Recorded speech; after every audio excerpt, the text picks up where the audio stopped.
আজকে আমি তোমাদের সাথে সর্ষে বেগুন দিয়ে ঢেলা মাছের ঝালের রেসিপি শেয়ার করব। প্রথমে মাছগুলো ধুয়ে সর্ষে আর কাঁচা লঙ্কা বেটে নিলাম এবং কয়েকটি কাঁচা লঙ্কা চিড়ে রাখলাম। তারপর বেগুন কেটে নুন হলুদ মাখিয়ে নিলাম।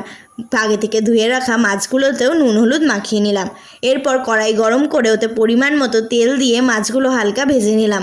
মাছগুলো তুলে ওই তেলে বেগুনগুলিও হালকা ভেজে নিলাম।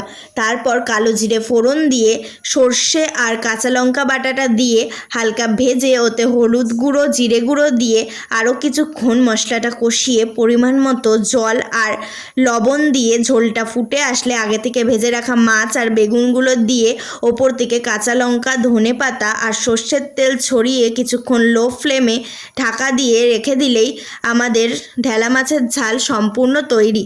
4 জুলাই থেকে আমাদের অ্যালফাবেট সিরিজ শুরু হচ্ছে, সেটা দেখার জন্য চ্যানেলটিকে সাবস্ক্রাইব করে দেবেন। ভিডিওটা ভালো লাগলে লাইক কমেন্ট এবং শেয়ার করে দেবেন। Thanks for watching.